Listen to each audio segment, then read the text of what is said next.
Fox News Podcast presents Brett Baer's All-Star Panel. America's got to be in the lead if you want to deal with these threats. We're going to lead. The mourning is over. The Shiva is done. And if you're a conservative, you should be optimistic. You know, my main priority right now is making sure that it delivers for the American people. We have to make our country great again, and I will do that. I think the president gets criticized by people all the time for the stuff he says, by people who ignore what he does. Now, Fox's chief political anchor, Brett Baer. President Biden is campaigning in Arizona and Nevada this week, hoping to bring out voters in the two states predicted to be particularly competitive in this year's general election come November. Meanwhile, important primaries taking place throughout the U.S., including in Ohio, where a competitive Senate race could reveal how much endorsement power former President Donald Trump still possesses. Bernie is a fantastic guy. He's getting some very tough Democrat fake treatment right now, and we're not going to stand for it because I know this man. We all know this man.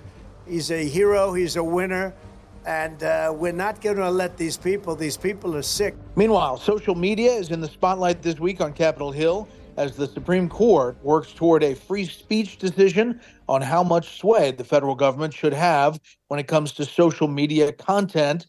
And the Senate decides whether to pass the latest bill aiming for a sale or ban of TikTok. To discuss all of this and more, we bring in our panel. Fox News radio political analyst Josh Kraushaar, Republican strategist Colin Reed, and former Biden campaign surrogate Kevin Walling. Colin, the Ohio Senate race seems the most interesting of the primaries in that there is a Trump endorsement, but it's not clear, if the Trump endorsed candidate is going to sail to victory there. That's right, Brett. In Ohio is one of those states that went for Trump by 8 points in both 2016 and both 2020 and should be ripe for the pickings for Republicans in 2024 should we nominate the right candidate. And of course, that's always the big if, no matter how friendly the state is or how good the terrain might be. And I will say from the beginning that the Democrats' incumbent Senator Sherrod Brown's a tough out. He's won some tough races before, but he's also pretty far to the left in a state that's swung pretty far to the right in recent years. So we'll see, this race was pretty consistent for the most part with the Trump-backed candidate, Bernie Moreno, a lead, and then the polls tightened down the home stretch. I know there was a series of outside spending from third-party groups on behalf of Matt Dolan, who's considered to be more of the more mainstream Republican candidate. And then there was a fairly salacious story that broke late in the game about Bernie Moreno and some online activity that was blamed on an intern. Always the classic excuse. So it's going to be a close race. And I guess the thing I'd say is a byproduct of former President Trump wrapping this nomination process up so early is there's less incentive, there's less reason for Trump voters to show up and vote because their guy already won the primary. So they did their job as far as they're concerned. So we'll see how long his coattails are down ballot when his race is all but assured. Kevin, a number of Democrats on the Senate map this time around are listed as vulnerable. Sherrod Brown is one of them in a red state of Ohio. Bob Casey is another. You don't know how he's going to do against Dave McCormick, it looks like. And John Tester is another one.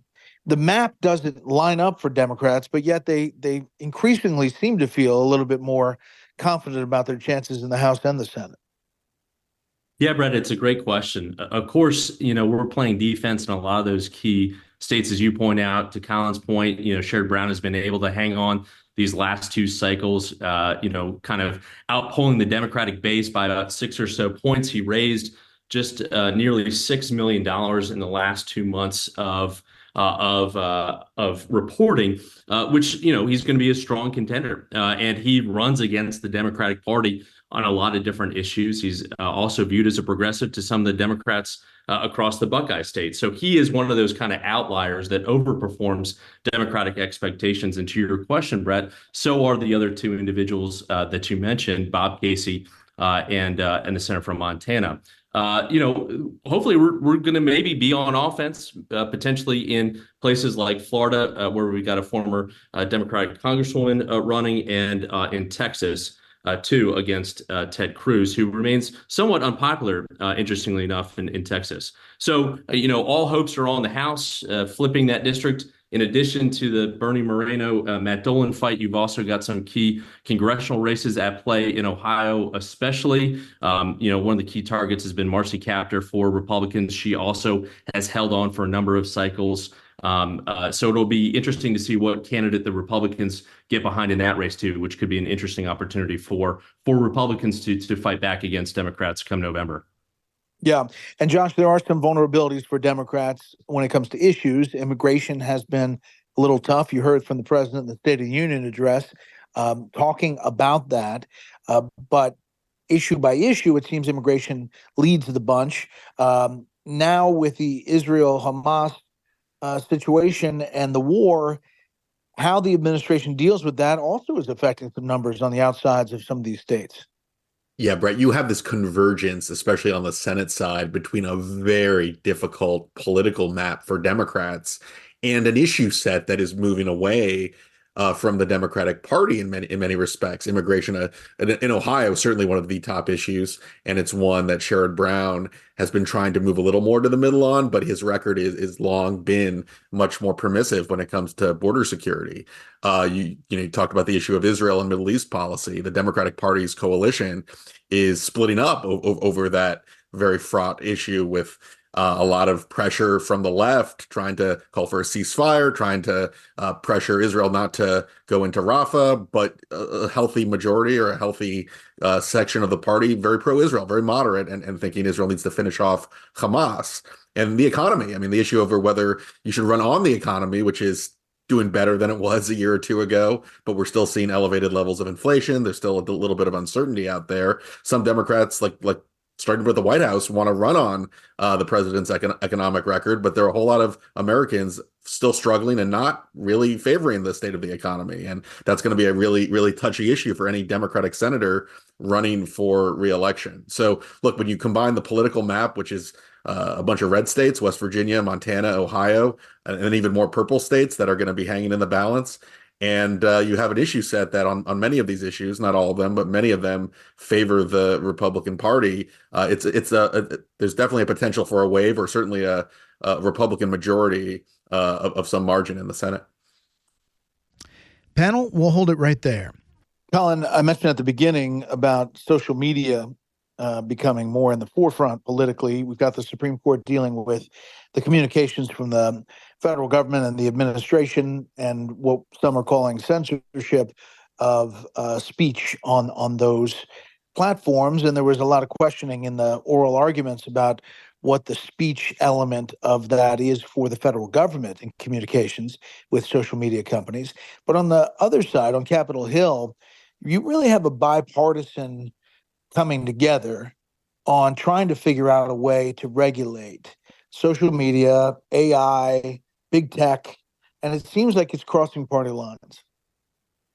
It does. And it's rare these days in this city that you see anything of remote controversy passing the United States House of Representatives by a vote 300 plus, like the proposed restriction on TikTok happened a few weeks ago. And I know its fate remains uncertain in the Senate right now. But I think that speaks to a broader political trend right now that for all of the divisiveness, for all of the polarization, the one thing that you are still able to find areas of agreement on between the Republican and Democratic Party, and whether it's the populists or the more traditionalists, is this distrust of the Chinese Communist Party. And that was manifested in the widespread support for a restriction on TikTok and ensuring that the CCP was divested from ownership in the platform. And it's something that I think merits a broader discussion because the CCP has made no secret of their desire to supplant the United States as the economic superpower. And it's been just about a year now since the TikTok CEO appeared before Congress, and it was unmitigated disaster. And there were so many more questions than there were answers. And I think this bill, this effort, is a byproduct of that happened. And if anything's able to get done in an election year, if anything's of consequence is able to get done before America goes to vote in a really consequential, divided country, it might just be the ability to say, of all the things that separate us, we still are highly suspicious, highly skeptical, and very dubious of the motivations of the Chinese Communist Party, as well we should be. Yeah. Kevin, on that TikTok bill, the Senate hasn't committed to bringing it up. Senator Schumer hasn't committed to that.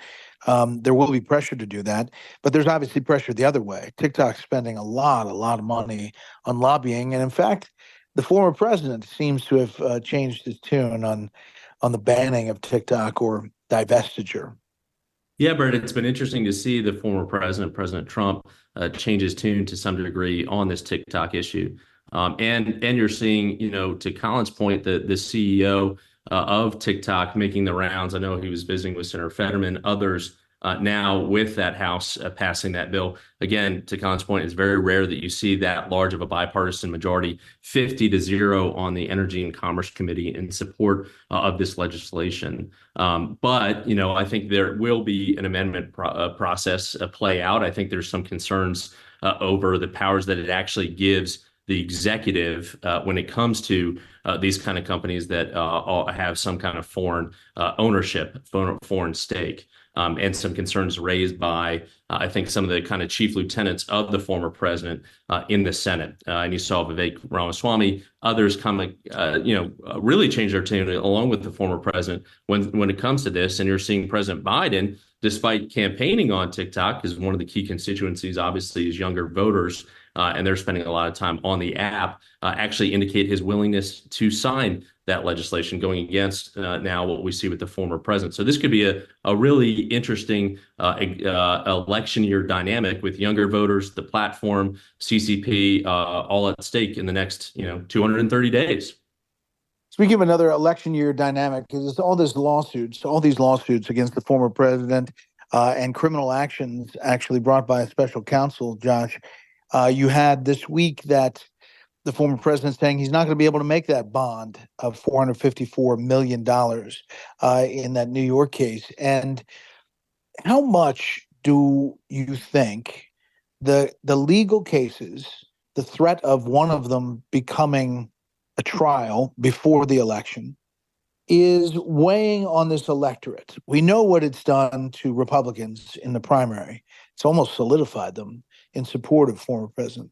But do we know how independents and, let's say, suburban moms look at this issue? We know that there are a number of swing voters that certainly wouldn't look kindly upon a convicted felon if that's what a court ended up ruling in any one of these cases, ended up deciding. But we also know that the timetable for almost all of these cases has been delayed, and there have been a lot of appeals in certain cases. So the likelihood of any verdict being handed down before the election is looking a lot more remote than it did a few months ago. So I think, number one, you're not actually seeing Trump, even in a general election, getting any more hurt than he did, at the beginning of the election. In other words, the people who don't like Trump already priced into the election, and there's not been a whole lot of movement, even in the general electorate, since there's been movement on the legal front. I think there would be an impact if there was a verdict, if there was actual movement in an actual case, but it does seem like the timetable is not as likely to interact with the political cycle, and that's to Trump's benefit. The longer he can kind of delay, the less likely we're going to have any major impact on the election, and it's going to be judged by the campaign trail. It's going to be judged by whether voters think he's a acceptable alternative to President Biden. If we're to believe the polls, Colin, there has been movement for the former president in Hispanic communities, in Black communities. The numbers, it's not just 1, 2, 3 polls, it's a number of polls, have seen movement, a shift, and sometimes pretty significant. And the question is whether that move will make up for whatever loss the former president may have in independents and suburban women, for example. That's right. And it's been amusing to see Democrats try and flip the script this week and say, actually, you were better off now than you were 4 years ago by comparing it to the first few weeks of COVID, which were, of course, a terrible period for everybody, and with all the uncertainty that abounded and the lockdowns and everything that came with it that history is going to judge kindly or not about leaders and how they acted during the period, and President Trump's going to have his record on that adjudicated by the American electorate. But the reason that a lot of these typical voting blocks associated with the Democratic Party are starting to shift toward the Republicans is voters don't feel better than they do economically 4 years ago. And to date, the Biden answer has been, actually, the economy is better than you guys feel. You just don't know it. And let me point you to the statistics that are going to make our case. And if that's the best they can do between now and November, good luck. Because if you're asking voters to believe what you're saying or their lying eyes, it's a pretty clear choice. And that is why you're seeing President Trump start to chip away into these really solid, reliably Democratic voting blocks. But Kevin, in Democratic circles and in punditry that follows politics, the State of the Union address seemed to change things. It seemed to brighten their spirits a bit in that the president brought a forceful argument. He clearly had energy.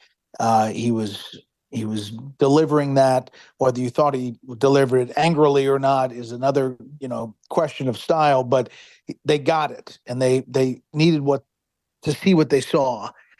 Does that one speech change the dynamic, or do the kind of concerns and the questions continue throughout, this time as we lead up to the conventions?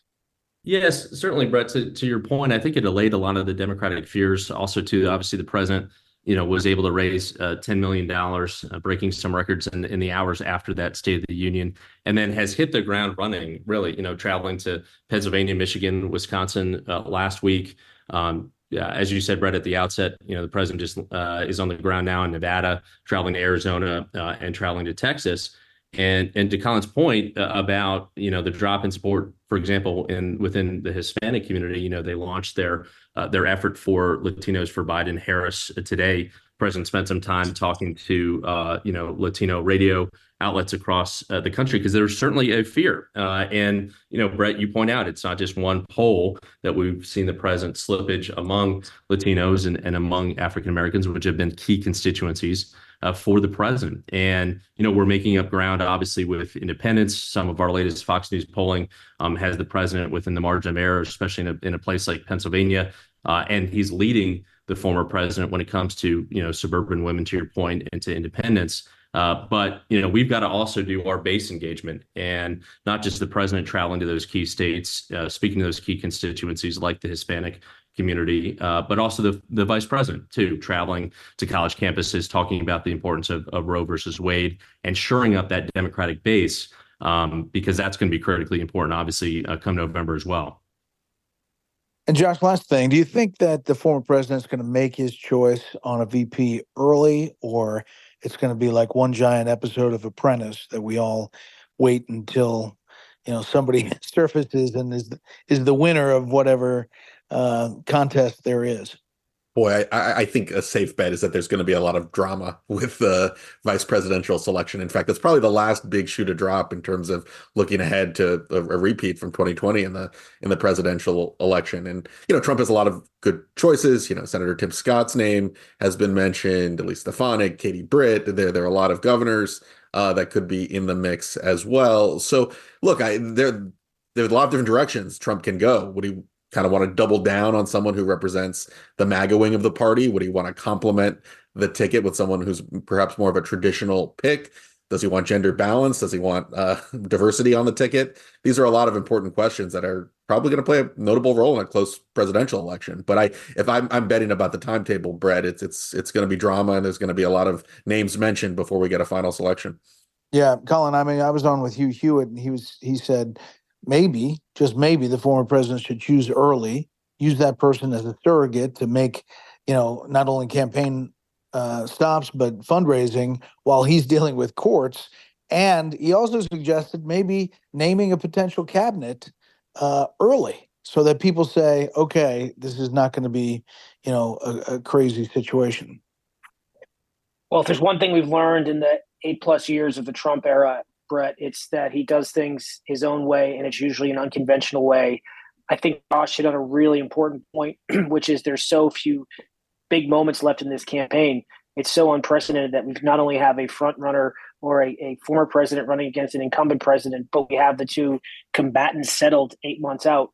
So it's a big moment. There's very few of them left. But I do think if he needs someone out there to occupy himself as this thing wears on, it's an interesting thought. And my suspicion on who it'll be is it'll be someone no one's really talking about between now and then, and that carousel of names is going to change a lot of times before we get the final pick. Well, guys, thanks so much. Appreciate it. Now a bit of history. On March 19th, 1957, Elvis Presley made his first down payment on Graceland. The king of rock and roll put down just $1,000 in cash for his home in Memphis, Tennessee, a figure equivalent to just over $10,000 in 2023.